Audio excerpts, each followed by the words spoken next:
77. In the last few years, 77 have been the number that has been showing up every time that I was on the right path. Somehow, numbers, they always show up to tell me something. 11, 11, 11, 22, 222, 111, and now 77. I spoke about synchronicities many times, and I would say that it's something that accompanying me for a really long time since I left Italy. Have been non-stop. Big synchronicities, small synchronicities, has been like one after another, and more I notice them and more they show up. Like I spoke before about the one that kind of like started all. I'm sure that even when I lived in Italy, I did experience some synchronicities, it's just that I wasn't aware of it. But the one that led me to Australia was, I think, and I believe was the biggest one. And after that, many others that didn't leave me any doubt that there is much more to life than what met the eyes. That's what I always say, no? On every video I make, and I'm always telling that there is much more, that life, that what we call reality is just an illusion. I mean, that first synchronicity where I met this friend from high school that actually I barely met in town, and that I met in Madrid for New Year Eve, and then 1 year later I met in Amsterdam again, New Year Eve period, and 1 year later we met in the high street, and they told me that he moved to Australia and they went to work for a farmer, and it turns out that this farmer was my father's cousin. That was the reason I was more convinced to go to Australia, and that was the reason why I went to see my father's cousin, that he owned the farm in Bundaberg in Queensland, and there I met these Japanese girls that took my, like something I wrote today, like she took my hand and literally she forced me to take the right direction in life, the right path. So then there was Bradley, met in Sydney, alcoholic, and in love with me, or at least he really liked me, and run away from the hostel where we stayed after attempting to stab a French guy. He ran away, and only to see him again in the morning when I was in the toilet, and he just poked. So his head, like the toilet window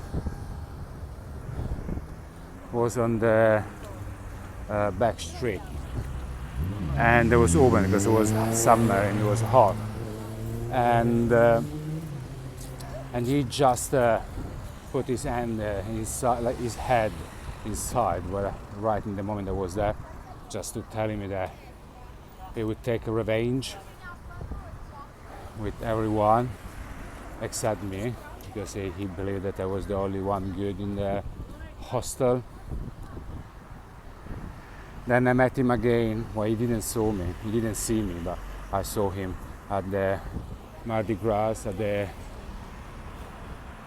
Pride, at the Gay Pride in Sydney, and disappeared for more than a year, and then I moved to Bundaberg, then Perth. Perth is 3 hours flight from Sydney, only to find him again in a hostel while my ex-girlfriend at the time was back to Japan for a holiday, and we were supposed to move house, so I stayed temporarily in a hostel waiting for her to come back. We just show up a day in Perth, exactly in the hostel where I was, and in total like calmness, he literally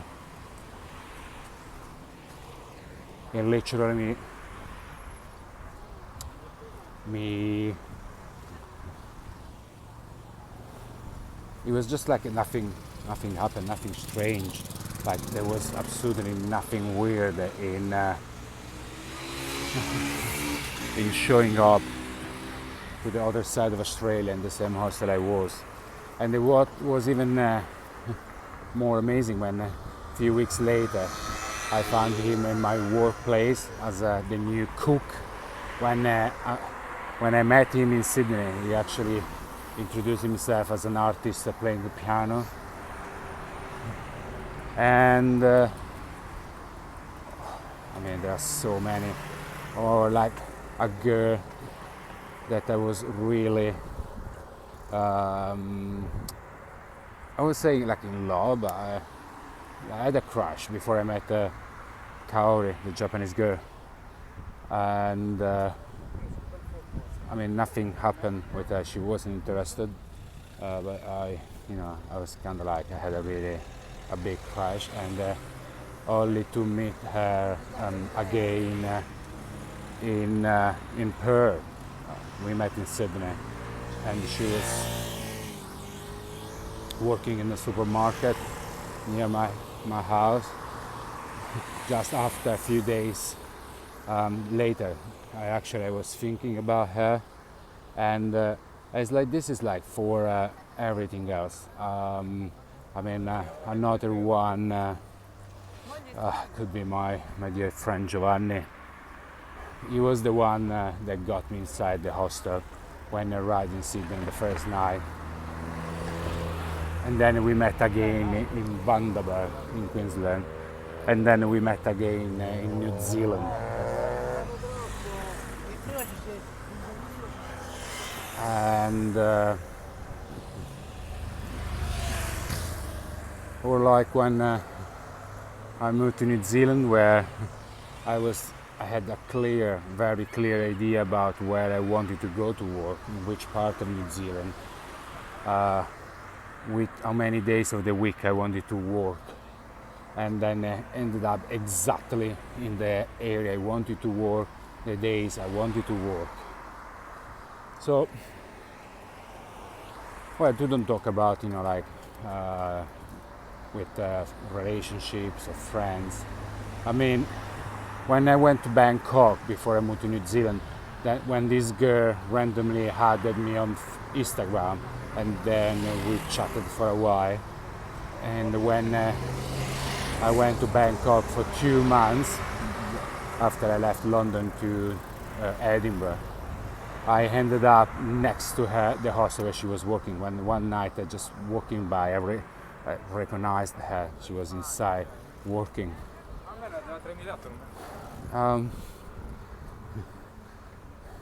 Or maybe, I mean, there are some like maybe another one would be when I left my job. I left my job in London, went to again was in Bangkok and then Korea, and in that time, I was imagining the new job. It has to be certain amount of money, new opening, easygoing employers, near where I lived, in the same area I lived, and ended up exactly having all of what I wanted. So how can I deny that there is something more and bigger. It's impossible. How can you deny that? When every day something show up reminding you that that you are not just witnessing life happenings, but you actually you have your say in what it's happening. I mean, like, even when my brother moved to London and I needed a flat, like exactly, a certain type of flat, and paid with a certain amount of money, again, ended up getting what I wanted. But same things on the other way, on the other hand, I always got what I didn't want when I focused all the energy in what I didn't want. I mean,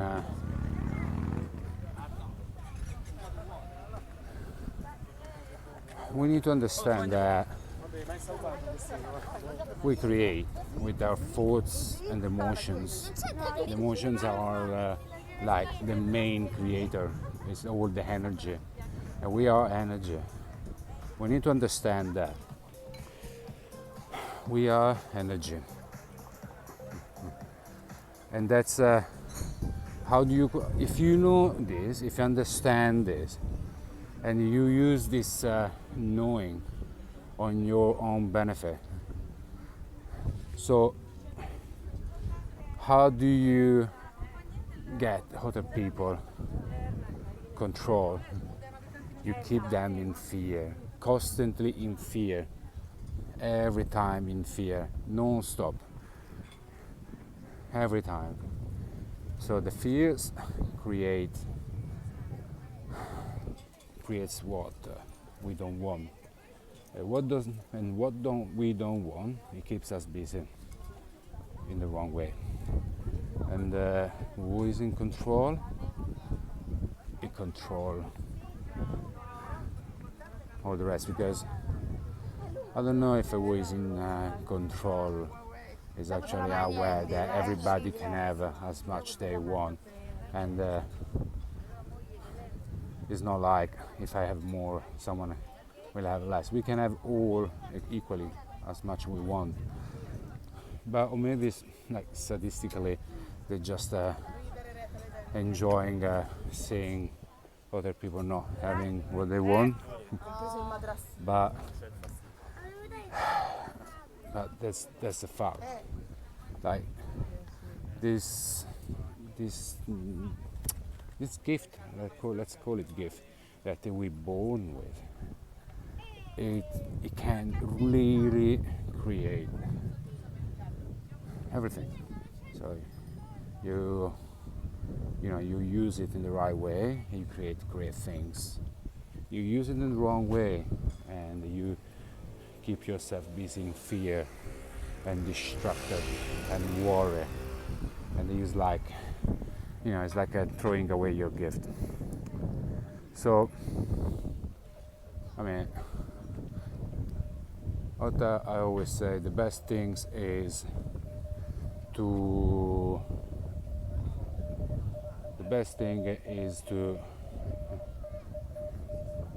it's just to try it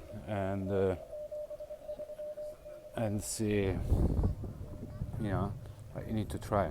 If you try, then you can you can understand by yourself if what I'm talking about is true or not. There is no need that you believe me. You just need to try. That's the best way to see if it really works. I will never get tired to keep telling this, because we are we reached a point now where it's becoming like people can see it, it's becoming too much. And now people cannot anymore ignoring things. They can't just close their eyes to the rest of the world pain, because now everybody is on the same boat. So more than ever, there is the need for people to switch from fear to something else, and don't let